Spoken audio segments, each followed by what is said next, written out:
Au sommaire de ce numéro de Toute une histoire. On l'a déposée chez sa nourrice et 3 heures après, son mari m'a appelé pour me dire qu'il y avait eu un problème avec la petite. Elle l'a mis dormir dans un lit qui n'était pas aux normes. Il a glissé à travers les lattes du sommier et il est resté étouffé. Nos invités ont vécu ce qu'il y a de pire pour des parents. L'autopsie a révélé que c'était le bébé secoué. Et là, je me suis écroulée. Tout est écrit et on sait qu'elle est au bout de la rue et que c'est elle. Et c'est vrai qu'on est dans un état d'esprit où tout s'écroule. Je suis allé déposer une plainte contre la nourrice. Je voulais qu'elle admette qu'elle ait une part de responsabilité dans ce qui est arrivé. Aujourd'hui, il tente de regarder vers l'avenir. Vous avez eu 2 filles? J'aurais bien aimé avoir un petit garçon. On a toujours Suzy dans notre cœur, mais avec Quentin, on fait que la vie continue, quoi.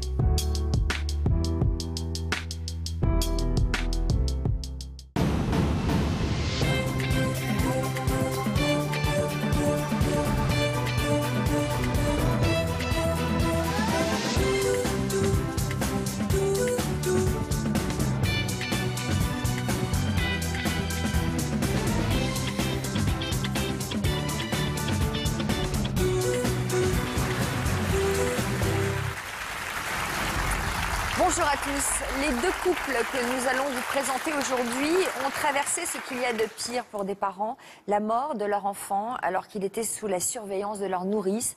Valérie et Pascal, bonjour. Merci d'être avec nous aujourd'hui. Sujet évidemment extrêmement douloureux à évoquer avec nous en plateau aujourd'hui. Vous êtes mariés depuis 16 ans, vous avez 4 enfants. Thibaut, votre 2e enfant, est décédé en 2009. Il avait quel âge? 1 an. Que s'est-il passé ce jour-là? On l'a conduit chez la nourrice, qui n'était pas sa nourrice habituelle, parce qu'il y avait un cas de varicelle chez l'autre. Et en fait, elle l'a mis dormir dans un lit qui n'était pas aux normes. Et il a glissé à travers les lattes du sommier, qui faisaient 14 cm d'écart, et il est resté étouffé. Enfin, il s'est étouffé. Pourquoi avez-vous tenu à participer à notre émission aujourd'hui? Pour que ça n'arrive plus jamais. Pour faire changer les choses et qu'il y ait plus de contrôle, plus de surveillance. Comment allez-vous aujourd'hui tous les 2? Il y a beaucoup de jours sans et au jour le jour. C'est pas facile tous les jours. On va détailler votre histoire. Vous allez tout nous raconter. On va d'abord saluer Alison et Olivier. Bonjour. Bonjour. Vous êtes mariés, vous aussi, vous vous connaissez depuis 17 ans et vous avez, vous aussi, perdu votre enfant dans des circonstances dramatiques. Qu'est-il arrivé à Suzy? Suzy, c'était votre fille aînée. Oui. Pareil, on l'a déposée le matin chez sa nourrice et 3 heures après, son mari m'a appelé pour me dire que voilà, il y avait eu un problème avec la petite, comme quoi elle s'était étouffée. Voilà, il y avait le SAMU. Elle avait quel âge, Suzy? 5 mois. Qu'est-ce que vous attendez de cette émission?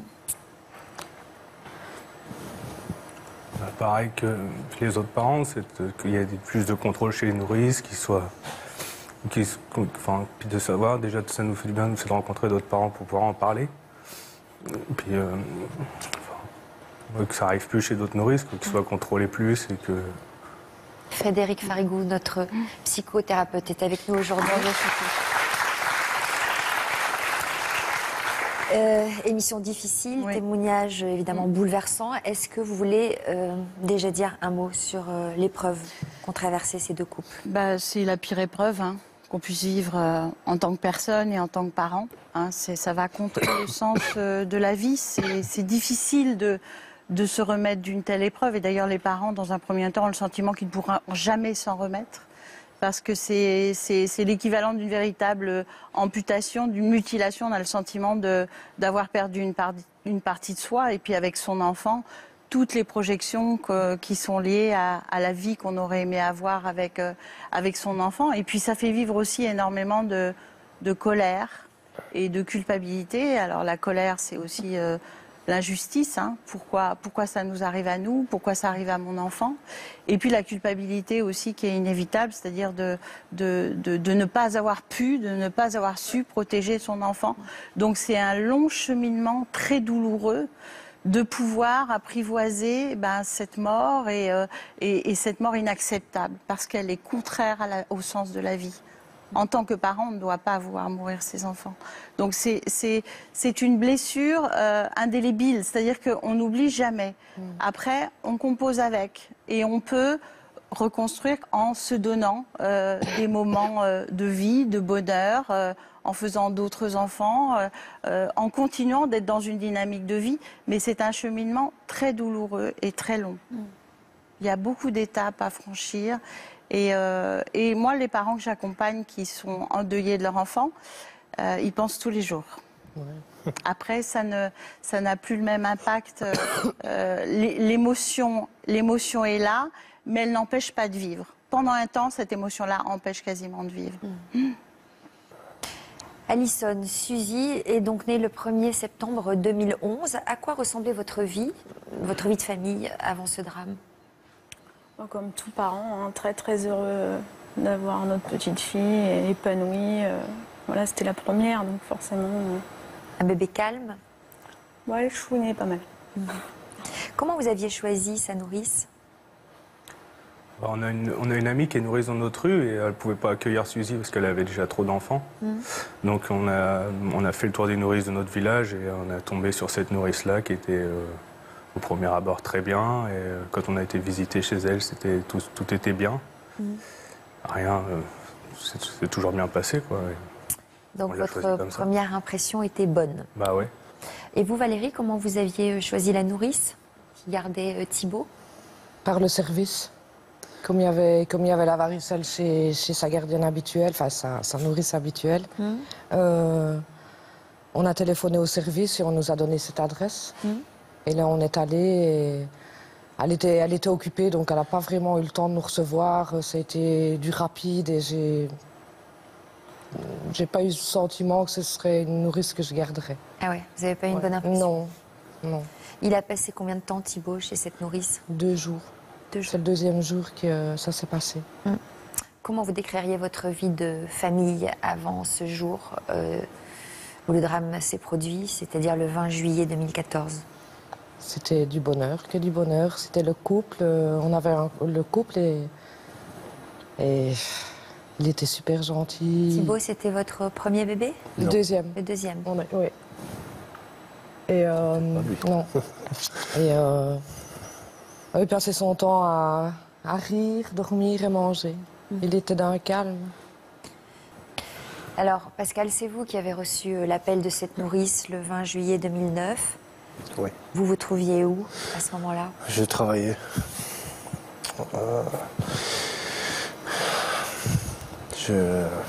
Qu'est-ce que vous faites comme travail? Je travaillais sur les voies et je travaillais après journée. Je travaillais sur un tank à gaz et quand j'ai reçu j'avais terminé en fait. À une demi-heure près, je vais chercher Thibaut chez la nourrice en fait. J'étais pas obligé d'aller travailler ce jour-là. Donc vous êtes en plein dans la culpabilité, vous, hein? Oui. Qu'est-ce que vous a dit exactement, la nounou, au téléphone? Que je devais venir tout de suite parce qu'il s'était passé quelque chose. Je dis c'est grave et elle voulait pas dire, elle venait tout de suite qu'elle m'a dit. Comme on n'est pas très loin les uns des autres, je veux dire ça prend même pas 5 minutes pour arriver chez la nourrice. Et quand on est arrivé là-bas, les urgences, l'ambulance était déjà partie à l'hôpital parce qu'ils préféraient s'occuper du petit avant qu'on arrive, c'était plus facile pour eux en fait. Mais l'incident venait de se produire 10 minutes avant qu'elle me téléphone en fait. Donc les services de secours ont été très vite en fait. Elle faisait quoi la nounou quand vous êtes arrivé? Elle était dans tous ses états. Donc, en vous disant quoi? Qu'elle était désolée. Mais je ne savais pas désolée de quoi en fait. elle vous a donné des explications? Vous lui en avez demandé? Non, elle a dit que... Elle a parlé, c'était un peu confus en fait. À mon avis, elle était très stressée, elle était très touchée aussi. Qu'il était arrivé elle a parlé de lui, elle a parlé de tomber, elle a retrouvé inconscient, mais enfin, il n'y avait pas de phrase complète en fait. Donc, je lui ai demandé, est-ce que c'est grave? Et elle m'a dit oui. Qu'est-ce que vous avez fait tout de suite? Vous êtes parti à l'hôpital? Oui, l'hôpital n'est pas très loin non plus, on a tout. Il est vraiment à 2 minutes. Quand je suis rentré là dans le local, ils étaient tellement occupés autour de Thibaut. Je ne saurais même pas dire combien ils étaient, tellement ils étaient beaucoup. Donc,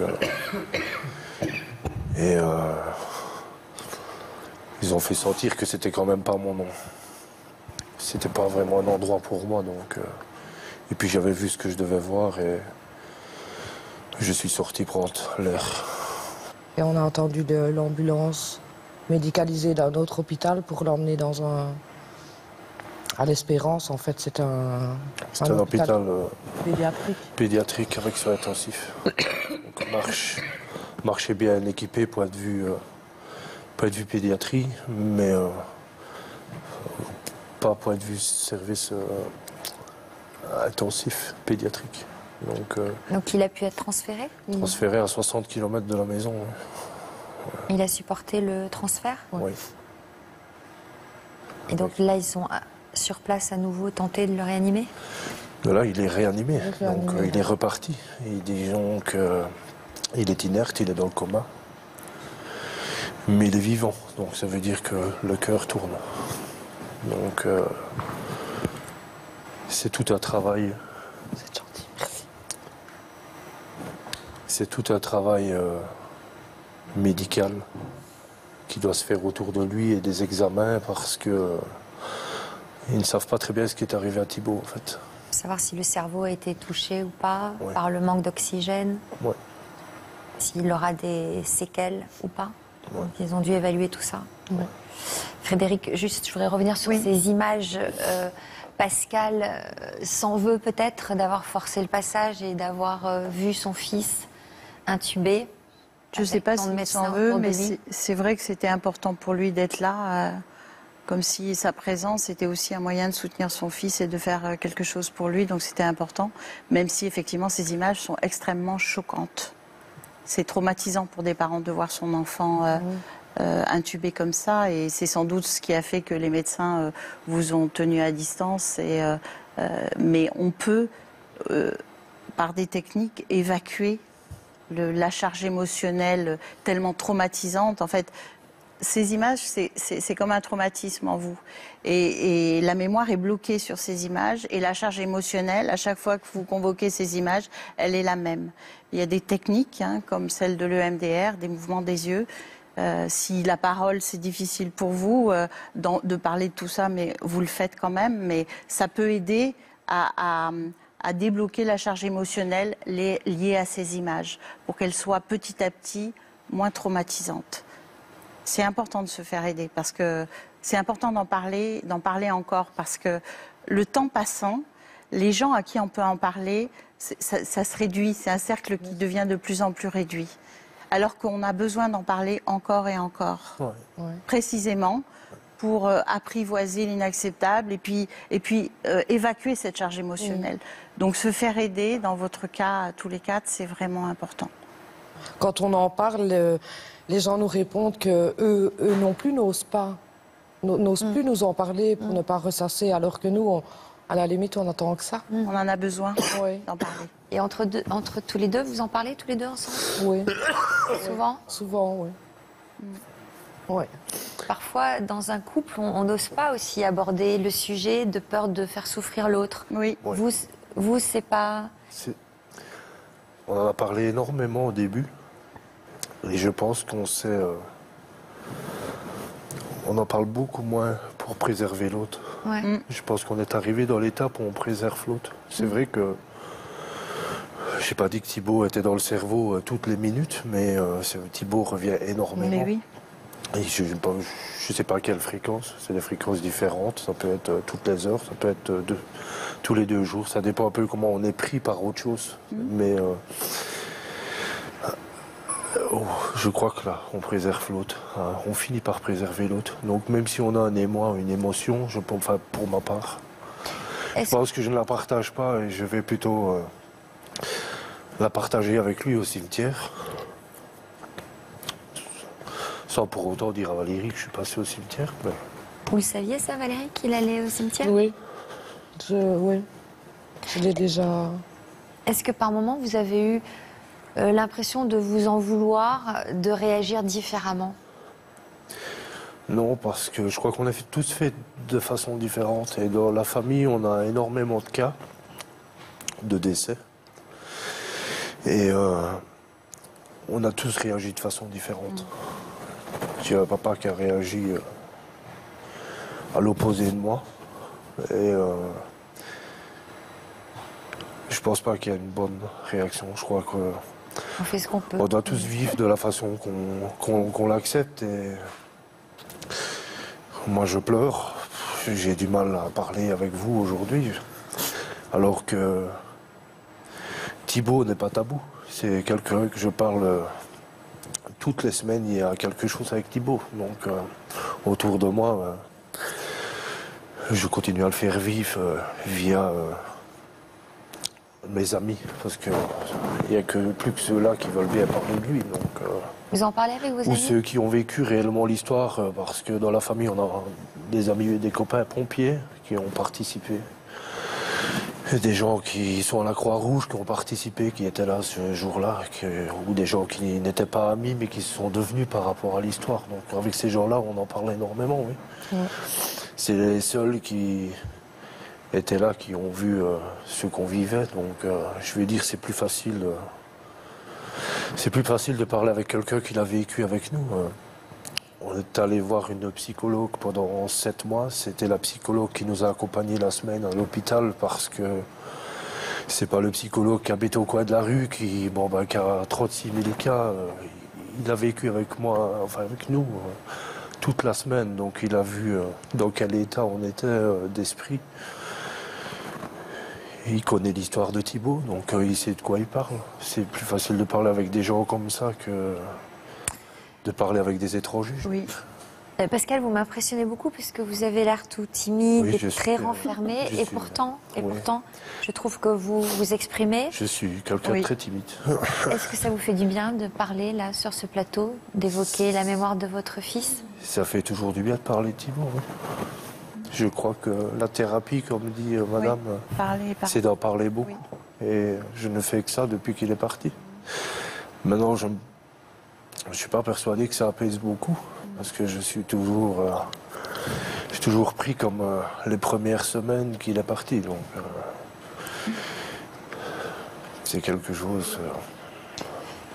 Alison et Olivier, vous parlez tous les deux beaucoup, vous évoquez beaucoup la mémoire de votre petite Suzy.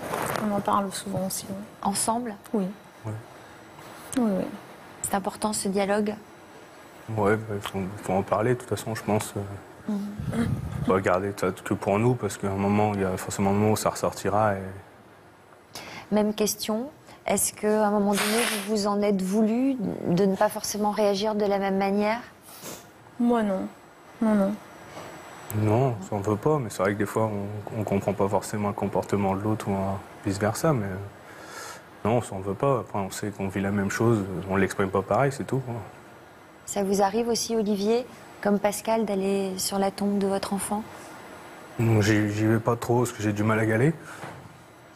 Mais elle est tout le temps avec moi, donc elle est dans mon cœur, enfin elle est dans nos cœurs, et puis je ressens pas le besoin d'y aller plus que ça en fait.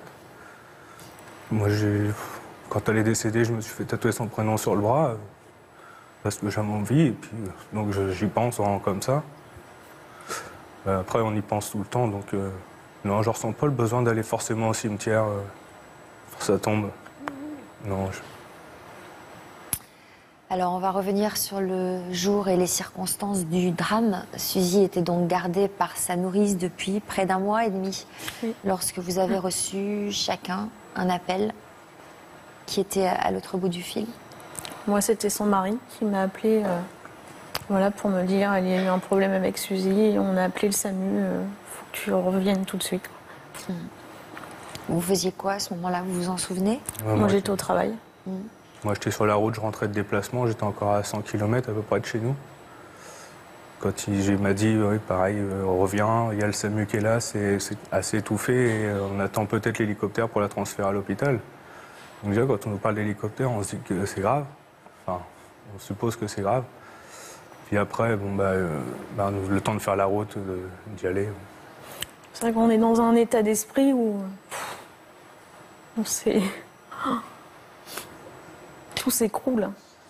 C'est vous qui êtes arrivé sur place en premier? Oui. Qu'est-ce que vous avez vu en arrivant sur place?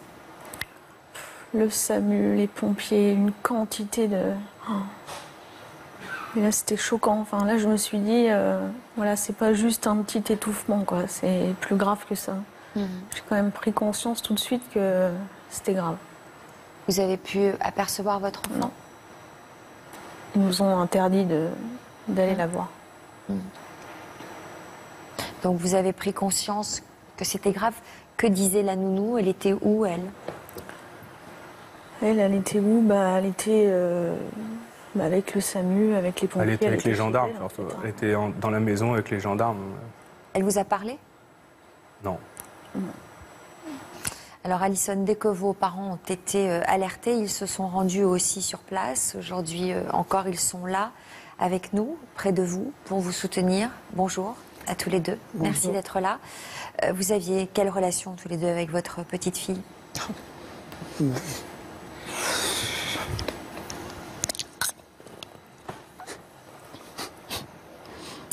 Donc une relation fusionnelle, si j'en... Disons que la petite fille... Pas votre douleur. Nous habitons à 800 mètres, donc c'est une petite fille qu'on pouvait voir presque tous les jours. Donc, oui, fusionnelle. Vous aussi, vous vous êtes rendu immédiatement chez la nourrice? Oui, moi j'ai été averti par Olivier. Comme je suis à la retraite, et je suis arrivé devant la nourrice, j'ai appelé. Excusez-moi.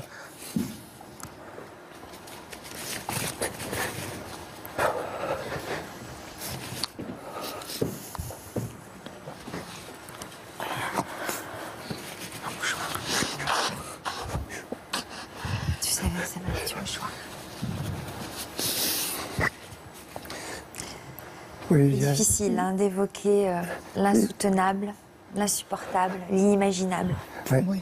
Il y avait les pompiers, le SAMU, Les la gendarmes. police. Et j'ai voulu rentrer. Ils m'ont interdit. Ils m'ont interdit. J'ai juste croisé la nourrice qui m'a dit que Suzy avait fait... Enfin, qu'elle avait déposé Suzy dans le berceau ou dans le parc. Et qu'elle était en train de donner à manger à l'autre enfant qu'elle gardait. Et qu'elle avait vu que Suzy ne respirait plus, qu'elle était inanimée. À ce moment-là, elle a appelé les secours et elle a tenté de la ranimer, soi-disant. Voilà ce qu'elle m'a dit, qu'elle était accompagnée du gendarme. Qu'est-ce que vous avez, sans savoir vous avez ressenti quoi? Vous l'avez trouvée sincère? Elle était dans quel état? Pas plus que ça. Jamais on n'aurait imaginé que ça pouvait être elle qui l'avait secouée. On n'a su que 1 an et demi après. 2 ans et demi après, Ou 2 ans et demi après, je sais. par l'autopsie. Vous aviez une mauvaise impression sur cette femme? Non, pas du tout. Pas Pas du du tout, non. Nous, on la Non. connaissait peu. Moi, on gardait notre petite fille de temps en temps. Et moi, je suis allé la porter 2 ou 3 matins à la nourrice. Je lui ai donné, je lui ai déposé. Voilà, les seules relations. Ça me paraissait normal. Vous avez pu la voir, votre petite fille, à ce moment-là? Non, non, non. Non, non. Non, non. Nous l'avons revu que tard le soir. On a suivi à l'ambulance, l'hôpital. On a suivi Elle est les partie parents. à l'hôpital. Elle est partie à l'hôpital. Oui. Ah bah oui, hein. Merci en tout cas d'être d'avoir eu le courage de venir témoigner sur ce plateau et de surmonter votre douleur et votre chagrin comme ça.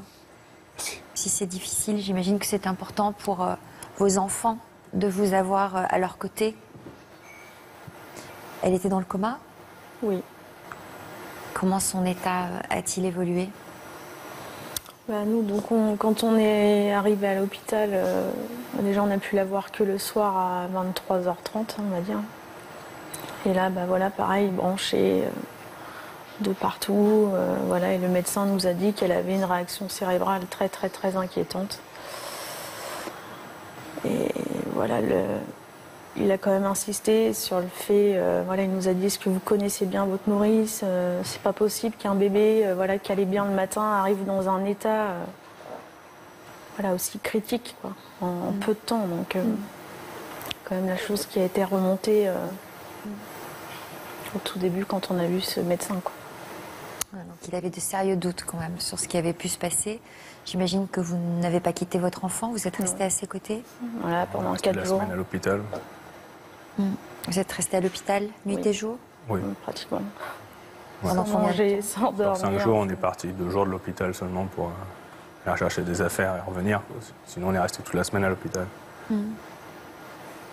Dès le premier soir, on savait déjà que voilà, c'était la fin. Enfin, voilà, on savait que dans son cerveau, tout était l'avait détruit. fait comprendre, le médecin ? Oui, il nous l'a dit aussitôt. Les 2 premiers jours, il nous dit que c'est très inquiétant, mais il nous dit pas que c'est entre guillemets la fin. Mais c'est le mercredi matin, ça s'est passé un lundi, donc c'est le mercredi matin où on a vu le responsable du service qui nous a dit que notre fille était pas en mort cérébrale parce qu'elle a convulsé, mais sinon c'était comme c'était en mort cérébrale qu'il faudrait prendre les décisions de débrancher les machines qui la tenaient en vie. Vous avez pris une décision ? La décision elle était prise, de toute façon sans machine, son corps était plus viable. Quand ils ont débranché, ça a duré 2 minutes à peine. C'est là vraiment qu'on a pris conscience aussi qu'elle avait quelque chose, quoi, parce que quand on la voyait comme ça, là elle n'avait pas un bleu, rien, elle était, voilà, elle dormait en fait, elle était toute...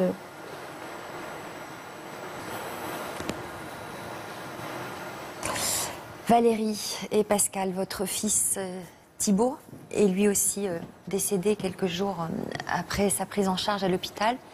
Que s'est-il passé ? Donc il a été pris en charge par le service pédiatrique de Montigny. Et on a dû attendre 4 jours,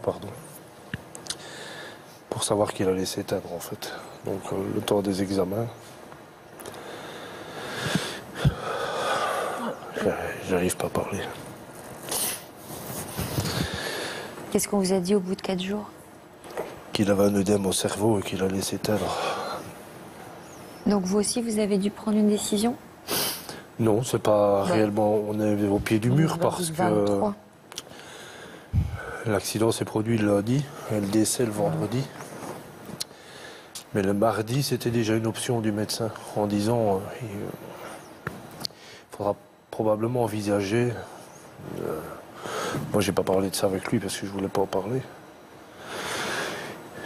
Mais c'était une des possibilités. Envisager de le débrancher. De débrancher, oui. Parce qu'il aurait eu il avait des séquelles trop importantes. Oui.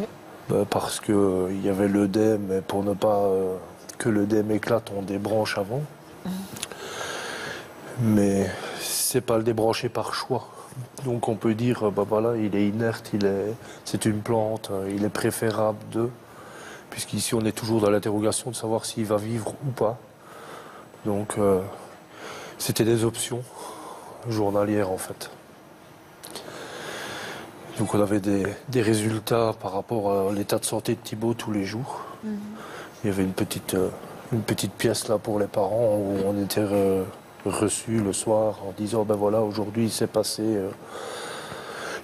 ça ou ça. Et oui, c'était optionnel. Donc vous allez le débrancher ou pas. Mais le jeudi, lors d'un scanner, ils ont décelé l'œdème. Donc la question n'était plus à se poser. Vous avez pu lui dire au revoir à votre enfant? Ah oui. Rester avec lui tout le temps. Ouais. Oui, parce que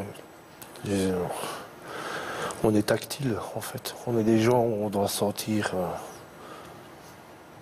Moi, j'aime bien toucher. Et,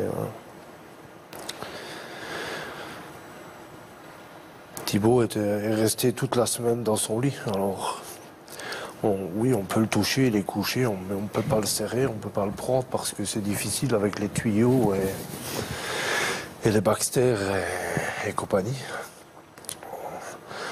Donc le vendredi, j'ai demandé si je pouvais l'avoir près de moi. Quand il vient au monde, on fait le pot à pot.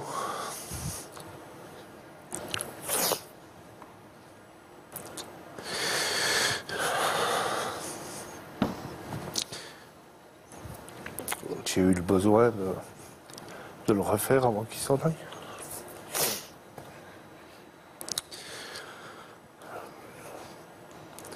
Je dois sentir les choses. Et vous avez gardé de lui une mèche de cheveux, je crois? Oui, des photos. Ils apportent tout un petit kit comme ça, une petite palette avec de l'encre pour faire des empreintes, une petite paire de ciseaux, des enveloppes et un appareil photo. Et ces photos, elles sont conservées dans l'ordinateur chez eux. Et si on a besoin, à un moment donné ou à un autre, de les avoir, on téléphone et nous les envoie. Elles sont pas chez vous? Si, mais Pascal ne les a jamais vues. Frédéric, c'est important, j'imagine, de pouvoir dire au revoir. C'est important de passer ces moments à un enfant à qui on a donné la vie. Vous le disiez d'une manière très bouleversante, Pascal, le pot à pot à la naissance et le pot à pot pour l'aider à faire ce passage. Et c'est important de l'avoir fait pour que votre enfant ne soit pas, il n'ait pas été seul et que vous n'ayez pas été seul non plus. Vous avez partagé ce moment, tous les trois. Et c'est important de pouvoir le faire pour faire ce cheminement justement dans le travail de deuil. Parce que si on n'a pas ces instants, on est privé de quelque chose d'important pour faire ce cheminement et cette reconstruction. Et puis, ça fait vivre tellement d'impuissance aux parents que le fait d'être là pour leur enfant, pour ce passage, est important par rapport à ce sentiment-là. Je me demande quand même où on va chercher cette force, parce qu'ici, on ne le vit pas, on ne fait que discuter. Oui. Quand on voit comment on est touché, rien que d'en parler, oui. J'ai du mal à m'exprimer, mais quand on le vit, je me demande où le corps va chercher l'énergie, parce que chaque minute où on passe là-bas est une étape. Oui. Comme la reconstruction après. Chaque année est une étape. Mais là, et toutes les étapes sont dures et on pense qu'on n'y arrivera pas en fait. Chaque seconde est un combat? Oui, parce que chaque parole qu'on peut dire est ressentie. Que ce soit de la gentille infirmière au médecin qui est très dur. Chaque parole, même, on a été accompagné par toute la famille. On avait les amis qui étaient là à l'hôpital avec nous. Tout le monde était toujours là autour de nous. On a vraiment été très soutenus en fait. Et je pense que c'est très important de sentir que tout le monde est autour et toujours là pour relever et te dire tu dois. Vous étonne Pascal aujourd'hui? Non. Se livrer comme ça? Non, parce qu'on a déjà beaucoup parlé. Et je l'entends parler à d'autres. Non, ça, il a... Non, mais il a dur. Comment? Il a dur, je dis. Aujourd'hui, il est vraiment... C'est rare d'entendre un homme parler comme ça. Je ne porte pas de jugement sur les hommes, les femmes. En général, les hommes gardent ça, ont une espèce de pudeur, ne veulent pas s'épancher, ne veulent pas pleurer. Et c'est rare d'entendre ce genre de témoignage. Mais les vrais hommes sont élevés par une femme. Donc, moi, j'ai l'émotion de ma maman. j'ai toute la douceur de ma maman, en fait. Ouais. Mais Donc- en fait, ce qui est rare, Pascal, c'est pas d'avoir l'émotionnel, parce que les hommes ont l'émotionnel, c'est de s'autoriser à la vivre, cette émotion en relation avec nous. Ouais. Et Olivier Je aussi. sais que comme ça, hein. très, très dur, mais Oui. très sensible. Mais chaque pièce a son truc. Au travail, je suis quelqu'un de dur, normalement. J'ai changé de boulot depuis. Il y a 2 ans, j'ai changé, donc c'est tout nouveau. Mais avant, j'étais quelqu'un de très dur. Je suis quelqu'un qui arrive au bout des choses. Mais je suis ferme. Mais quand ça concerne mes enfants, je suis papa coton. Donc mes enfants sont dans du coton. On va parler de ce qui s'est vraiment passé et de l'enquête. À quel moment vous avez pensé que la nourrice de Thibault pouvait être responsable de ce drame? Arrivé à l'hôpital à Montagnier, je pense, le médecin nous l'a fait comprendre. En vous disant quoi? Qu'il ne comprenait pas sa version. En fait, on l'avait contacté. Pour lui, tout le trajet de l'aller pour venir le chercher, il ne comprenait pas comment un enfant avait pu se coincer la tête dans les barreaux. Il dit en 40 ans de carrière, ça, il n'a jamais entendu ça. C'était la version de la nourrice? Oui, au début. Elle C'était disait coincé. quoi exactement? Apparemment, qu'il s'était coincé la tête dans les barreaux du lit. Et là, il dit, à part lâcher le parc ou le lit et pour venir s'encastrer, ce n'est pas possible. Quoi. Ouais. Ce n'est pas possible. Le barreau, c'est le montant qui encadre le lit. Ouais. Donc, aux yeux du docteur, c'était impensable qu'il passe la tête dans les barreaux, en fait. Et puis finalement, l'enquête a révélé autre chose. Il a dû la faire venir pour avoir des réponses. Le docteur de Montagnier ne savait pas très bien par où commencer pour travailler sur Thibault. Donc pour soigner Thibault, il ne savait pas très bien. Avant de faire quelque chose, il faut savoir ce qui s'est passé. Donc il avait eu un coup de fil de l'hôpital de Marche en disant qu'il devait prendre en charge un enfant qui s'était coincé la tête dans les barreaux. Il parlait de matelas. Et puis quand l'ambulance médicalisée est arrivée à Marche, donc avec un médecin qui n'était pas le docteur en question, il y avait une autre version. Donc, est-ce que ça a été raconté par les médecins ou réellement par la gardienne? On ne savait pas très bien. Donc le docteur a ordonné la présence de la nourrice. Donc il l'a fait venir. De la faire venir à l'hôpital pour savoir ce qui s'était réellement passé. Comment est-ce qu'elle avait retrouvé le petit dans le lit.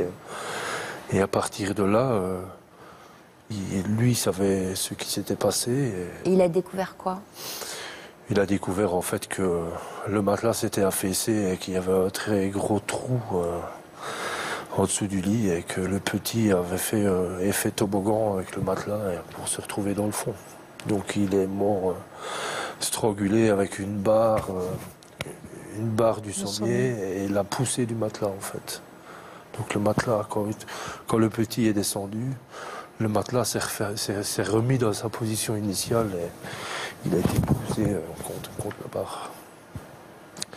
Donc sur les dits... Et ça, vous l'avez su quand, vous, ça? Le mardi soir. Donc il était encore en vie? Oui. Oui. Donc ça veut dire que dès le mardi soir, la nounou avait donné la bonne version? Oui. On a mis les scellés sur le lit, donc elle ne pouvait plus toucher. Et, il y a eu une enquête où ils se sont rendus compte que le lit n'était pas aux normes et qu'ils comprenaient comment il avait fait son chemin dans le lit, quoi. C'est pas le mardi soir, c'est le lundi soir. Ouais. Vous avez pu la croiser à nouveau, la nounou? Oui. Moi, je l'ai vue. À quel moment? Avant que votre petit ne décède? Non. Elle est amenée les affaires qui restaient du petit chez elle, donc le sac avec les langes, les lingettes, son biberon. Vous l'avez vu quand? Le mercredi. Donc vous saviez déjà? Oui. Oui, on savait déjà. Ouais. Qu'est-ce que vous lui avez dit? Qu'elle n'était pas conviée à l'hôpital. Je lui ai demandé de ne pas rentrer. Donc j'ai pris le sac et Qu'est-ce qu'elle vous a dit? on n'a rien dit. Elle a été condamnée? Oui. Bon, ça a pris de l'ampleur par rapport au docteur qui nous a conseillé de déposer une plainte en fait. Donc comme il a eu plusieurs versions des faits, mais la bonne le lundi soir, le lundi il m'a dit je comprends pas, qu'il dit je te conseille de déposer une plainte. Donc le lundi, je comprenais bien pas ce qui nous arrivait, donc je suis pas allé déposer la plainte. Et le mardi, quand il a fait l'état valu du petit dans le bureau, il m'a dit est-ce que tu as déposé une plainte? Donc il se retournait de nouveau en parlant de justice. Je dis non, je ne suis pas allé. Je te conseille vivement d'aller déposer une plainte. Et je suis retourné le mardi soir dans la commune où on habite. Je suis allé déposer une plainte à la police contre la nourrice, contre les faits qui étaient arrivés. Et la police a prévenu tout de suite le greffe du tribunal qui a ordonné une instruction en fait. Donc ça a été très vite parce que j'ai quitté la police à 4 h au matin et à 8 h quand j'étais de retour à l'hôpital, les médecins légistes de l'instruction étaient déjà à l'hôpital en fait. Elle a été condamnée à quoi? Pourquoi? Alors elle a été condamnée pour homicide involontaire par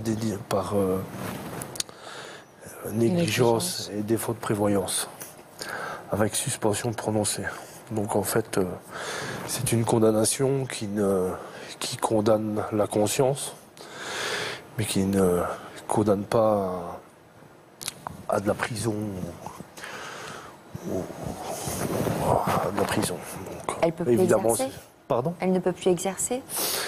Il n'y a pas de droit ou d'interdit qu'elle exerce. Elle s'est arrêtée toute seule, en fait. Donc j'imagine que cette condamnation ne vous a pas apaisé. Si, parce que la justice a très bien parlé et je crois qu'elle a fait la bonne part des choses. Le but, je ne pense pas que c'était de mettre les gens en prison. Je pense que quand vous avez quelque chose dans votre conscience, c'est bien plus grave que d'aller en prison.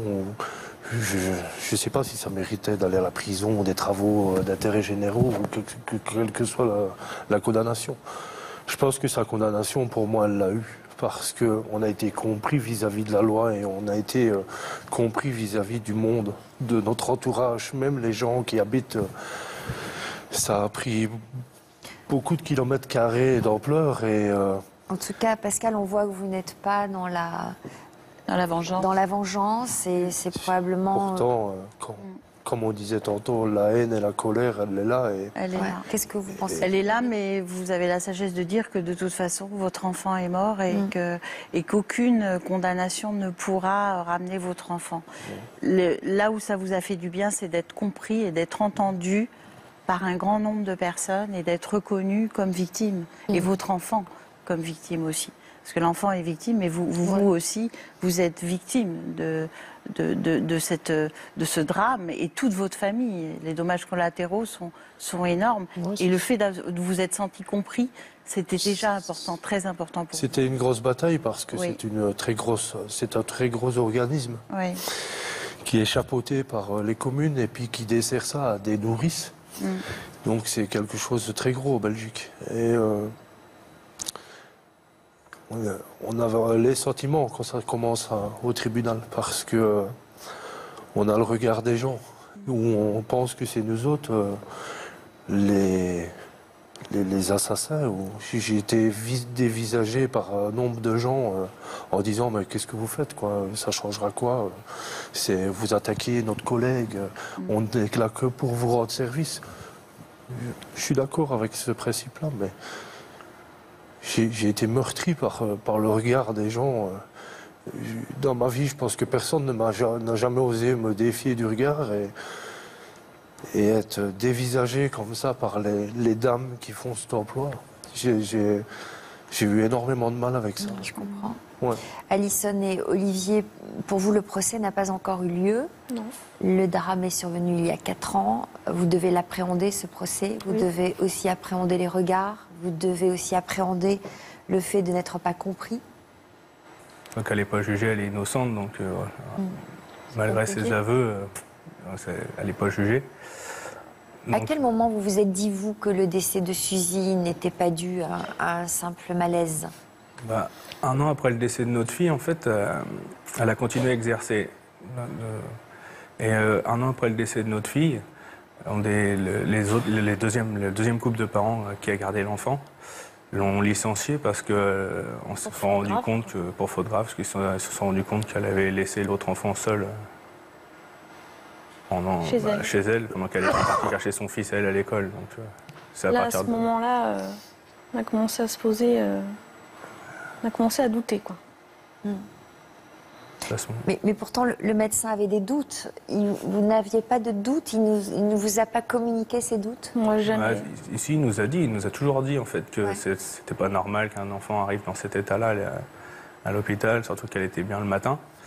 Mais en fait, quand on est à l'hôpital, on dit on sait pas trop où on habite, on nous en donne tellement que on n'a qu'un espoir, c'est de repartir avec notre enfant. Après, on a le chagrin du décès, la première année, le temps que ça dure. On a le chagrin du décès, on essaye de nous survivre, entre guillemets. Bien sûr. Donc, moi, on vit comme ça. Et quand on a cette histoire-là qui ressort, ça fait 1 an que ça s'est passé, on a le temps on repense à tout ce qu'on nous a dit à l'hôpital, et là, tout revient, en fait. Et tout ce qu'on nous a dit. Encore 1 an après, vous avez reçu un courrier. Oui, là, c'était les résultats de l'autopsie qui m'ont été envoyés. 2 ans après? Ouais, 2 ans après. 2 ans après. Et qu'est-ce que disait ce courrier? Alors, envoyé avec accusé de réception, aucune psychologie. Et donc là, j'ai lu le dossier et là, je me suis écroulée, quoi. Là, c'était, nous expliquer que la petite avait, l'autopsie a révélé que c'était le bébé secoué, et après, 1 an après, on a eu là ses aveux à elle, comme quoi elle l'avait secoué. La même journée, on a reçu 2 courriers, en fait, un où c'est les résultats de l'autopsie et le deuxième où c'est la mise en examen de la nourrice. Alors, on reçoit ça chez nous et voilà, quoi. Personne nous appelle pour nous expliquer quoi que ce soit, on reçoit ça et il faut... Puis on ne comprend pas tout non plus, quoi, avec tous les termes médicaux. C'est vrai que c'est sidérant. C'est sidérant de recevoir comme ça une nouvelle par la poste sans que personne vous ait prévenu. J'ai ressenti quelque chose en moi où il pourrait nous convoquer, la gendarmerie nous convoque pour nous préparer un peu.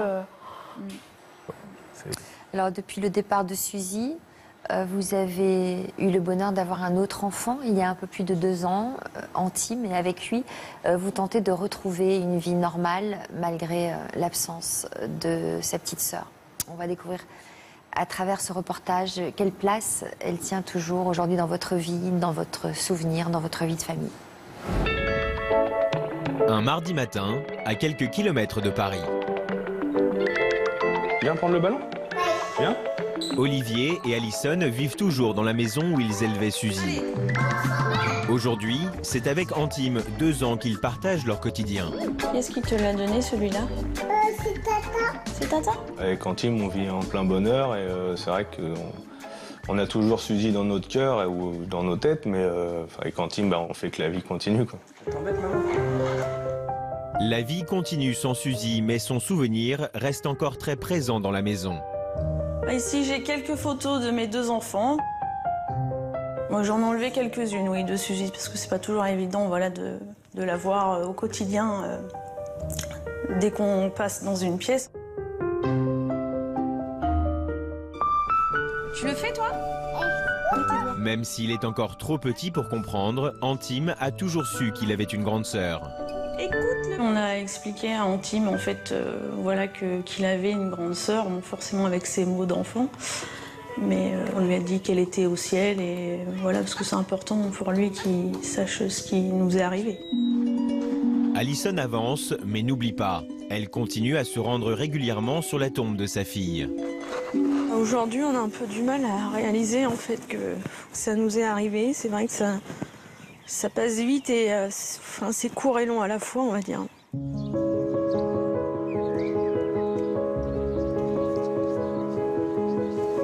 Quand on voit son nom ici, c'est sûr que là, on réalise peut-être plus facilement. Après, voilà, elle restera dans mon cœur et j'ai pas besoin. J'ai pas besoin de venir ici pour penser à elle. On va aller chez Tata Nounoun ? Le lien entre Alison et son fils est très fort. Tu veux courir ? Pour cette maman, le confier à une nourrice n'a pas été une démarche facile. Je l'ai gardé jusqu'à ses 8 mois, parce que pour moi, c'était, voilà, ça me rassurait en fait de garder mon fils jusqu'à ses 6 mois, la date du décès de Suzy en fait. Je fais entièrement confiance à ma nourrice. C'est quelqu'un que je connais, donc tout s'est fait naturellement. On va chercher du pain à la boulangerie. Ouais, on va aller chercher du pain à la boulangerie. Et on va demander à la dame un petit bonbon. D'accord ? Aujourd'hui, je ne le confierai pas à quelqu'un que je connais pas, ça serait trop dur pour moi. Je sais pas. Elle est partie.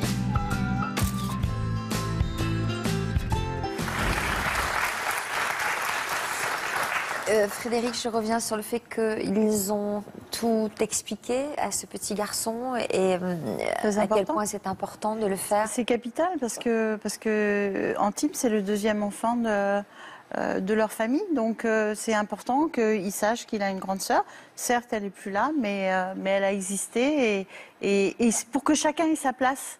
Pour pas qu'il y ait eu de confusion, parce que souvent les parents sont inquiets aussi de se dire c'est un bébé de remplacement, c'est un bébé pansement. Donc le fait de positionner chacun dans la fratrie, ça permet de donner sa place. Même si le fait de refaire un enfant fait vivre des sentiments contrastés, c'est-à-dire il peut y avoir de l'ambivalence aussi parce qu'on a peur d'effacer la mémoire du bébé qui n'est plus là, on a peur d'oublier, il peut y avoir un conflit de loyauté, ça fait vivre des émotions très compliquées, mais le fait d'en parler avec votre enfant, c'est très important pour que chacun ait sa place et qu'il n'y ait pas de confusion. Vous êtes posé toutes ces questions-là, j'imagine, avant d'avoir ce petit garçon? Ouais, non, pas. Enfin, c'était tout de suite clair. On voulait un autre enfant. C'est vrai que. Mais vous avez eu peur de faire ce transfert? Bah, on a la comparaison entre les deux. Déjà, c'est un petit garçon, donc déjà voilà, ça reste.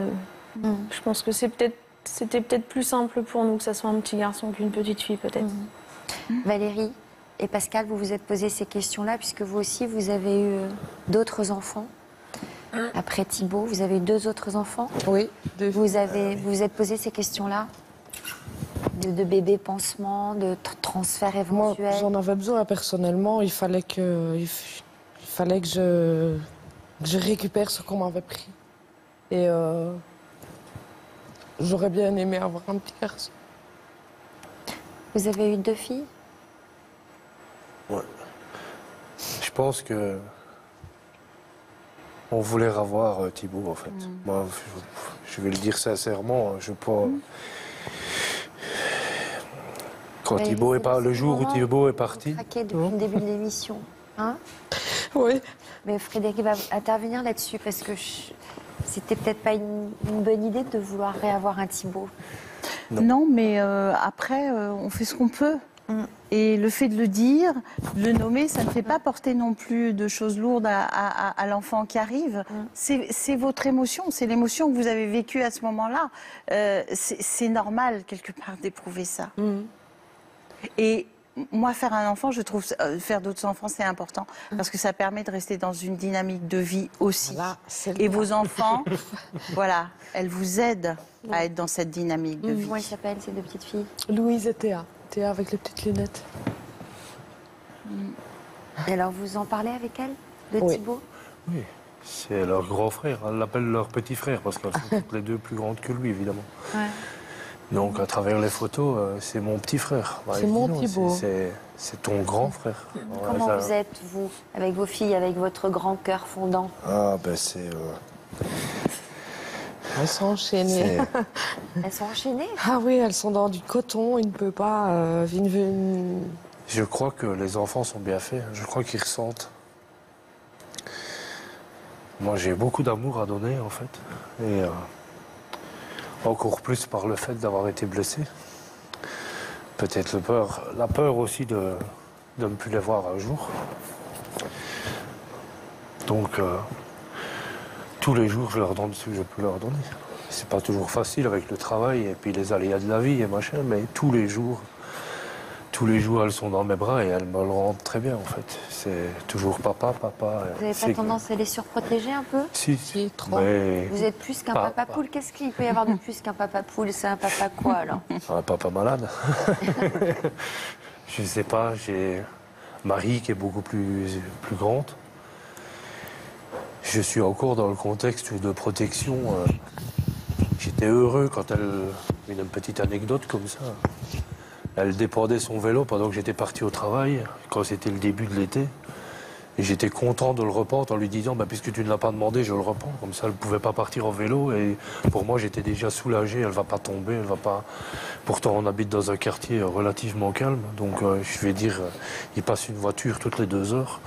Donc, elle peut mal, la fille. Mais je dois avancer d'étape en étape. C'est ça. Je n'arrive pas encore à passer ce cap-là. Il y a beaucoup d'autres choses que je n'arrive pas à passer. Mais les petites m'aident beaucoup parce que Marie est une continuité de notre vie. Et les petites, c'est un redébut de notre vie. Donc, Louis, c'était on repasse par les mêmes... On a repassé toute une période par les étapes de Thibaut. Donc, il y a les fêtes de Noël et c'est des fêtes que j'ai à cœur. Et c'est familial. Il manque quelqu'un toujours. J'ai pas dit qu'il y avait que les dates où on était malheureux, mais je vais dire, il y a les dates renforcent la tristesse et se dire, voilà. Et puis on voit tous les petits garçons de l'âge de Thibaut qui ont grandi, qui sont à l'école, et les voisins, ils avaient un petit blondinet comme le nôtre, donc, et il est toujours blondinet le gamin, donc il a le même âge que Thibaut, donc à travers les autres, on l'imagine lui déjà. Il vous fait des petits signes de temps en temps, Thibaut? Moi, jamais. Jamais. Il n'est jamais venu me voir dans mes rêves, jamais. Et vous, mais je n'ai pas accepté. Non. Je pense que je vis trop avec mon passé que pour... En tout cas, Pascal, vous avez conscience que vous avez besoin d'avancer. Oui. Qu'est-ce qu'on peut lui donner comme conseil? Et besoin d'en parler, parce que là, on sent que c'est important de le faire, d'être entendu aussi dans cette parole par rapport à, notamment au fait qu'il soit très protecteur, c'est normal. Je veux dire, avec une telle épreuve, les parents perdent leur insouciance. C'est-à-dire que quand on a des enfants, on ne pense pas toujours au pire. Là, le pire est arrivé, donc forcément, on a cette angoisse qui est très présente. Donc il faut aussi être indulgent avec soi-même et se laisser du temps pour justement lâcher progressivement. Et vos filles vont vous y aider, elles vont vous montrer le chemin aussi de leur besoin d'autonomie. Et petit à petit, vous allez faire des pas par rapport à ça. Marie, elle va être bientôt majeure, hein, donc pour la protéger, ça va être difficile. Mais, Et puis je pense aussi qu'il y a peut-être quelque chose qui bloque chez vous, parce que vous l'avez évoqué un petit peu en début d'émission, c'est votre culpabilité. Ouais, je crois qu'il y a... Donc je pense que le nœud, il est encore là, et que peut-être de vous faire aider par rapport à ça, d'en parler, alors pas forcément à un psy, mais ça peut être un psy, mais aussi d'en parler à d'autres parents qui vivent la même épreuve pour sortir de cette culpabilité. Parce que la culpabilité, on se rajoute une couche à sa souffrance. C'est-à-dire qu'on ne peut pas tout prévoir, on ne peut pas tout prédire. C'est impossible. Donc vous vous demandez quelque chose qui est impossible. Vous vous demandez d'avoir prévu ce drame. C'est impossible, Pascal. C'est pour ça qu'il faut les mettre dans du coton. Ouais. C'est ça le problème. Les mettre dans du coton, mais les aider aussi à grandir. Ouais. Il y a de devenir indépendant et autonome. Ça sert à ça l'éducation. Et à leur donner les clés pour se protéger eux-mêmes. C'est ça l'éducation. Ouais. Mais je suis conscient de ça. Hein. Ouais. Mais j'arrive pas encore à faire la part des choses. Ça vous a fait du bien, Pascal, de parler aujourd'hui, d'être avec nous? Oui, ça fait du bien. Ça me fait toujours du bien de parler de Thibaut, mais... Les groupes de parole, hein, de parents endeuillés, de parents qui ont vécu cette épreuve, ça existe. On a essayé ça, mais... Vous avez essayé? Ouais, on n'a pas adhéré à ce... C'était peut-être trop tôt. Là. Non. Trop tôt. Je n'aime pas les jugements, en fait. Vous êtes senti jugé? Pardon? Vous êtes senti jugé? Oui. Ouais. On était plusieurs parents comme ça. Et à l'hôpital, il y a plusieurs psychologues, dont la dame qui s'occupait de nous, mais il y a d'autres dames qui s'occupent d'autres personnes. Et c'est la relation avec cette dame-là qui a accroché, en fait. Donc, elle m'a repris 2 fois sur ce que j'ai dit. Et c'est mon ressenti et c'est ce que je vis et c'est comme ça. Je ne sais pas faire autrement, c'est comme ça. Et on n'a pas à dire, je pense. Mais il faut peut-être pas en rester là. Il n'y a pas de conseil à donner, je pense, aux gens en disant laissez-vous aller, ça va venir quand ça doit venir. Tout à fait d'accord avec vous. On a les vacances de Noël, il n'y avait plus de sapin chez nous. Et puis les petites, Valérie me dit, tu sais, elle doit vivre ça aussi. Je dis non, pas maintenant. On essayera l'année prochaine. C'est ça. Et puis je crois qu'elle m'a pris un peu au pied du mur, comme on dit. Une année, je suis arrivé et tout était installé et je me suis senti pas bien, en fait. Et puis en réalité, maintenant, on peut refaire un sapin de Noël, quoi. Donc, voilà. C'est important de se respecter, de respecter son rythme et effectivement de trouver une écoute qui respecte ça. Merci. Mais voilà, l'aide d'autres personnes peuvent vous l'apporter. Ouais. Merci d'être venu témoigner. Je pense que vos témoignages aideront aussi probablement d'autres parents qui traversent la douleur que vous traversez. J'espère que vous allez pouvoir progresser étape par étape et retrouver un peu d'apaisement dans vos vies. Bon courage pour le procès. Et merci d'être venu témoigner sur notre plateau. Merci à Frédéric. Merci à vous pour votre fidélité. Toute une histoire vous donne rendez-vous ce week-end en version féminin. Quant à moi, je vous retrouve tout de suite dans l'Histoire continue. À tout de suite. Merci.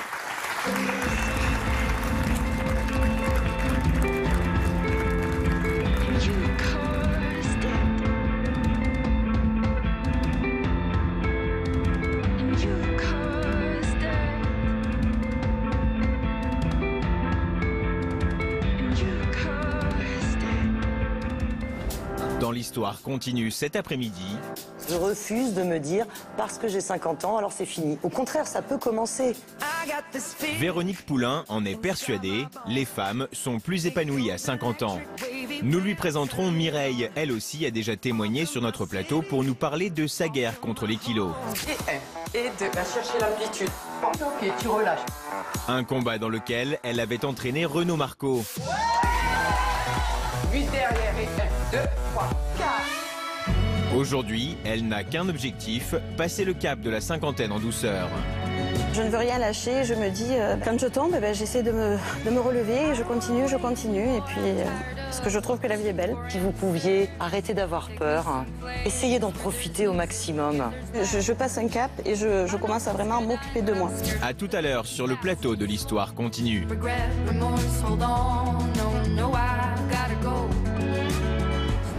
Les raisons de santé qui ont fait consulter Delphine étaient des infections urinaires répétées, sans cause connue. Vous avez affaire à une personne qui n'est pas la vraie malade. Bientôt, au sommaire de toute une histoire. Ma mère falsifiait les documents d'analyse et pour que je ressente bien où se situait la douleur. Elle me tapait dans le rein avant les consultations. Ah oui, quand même, ça allait jusque-là.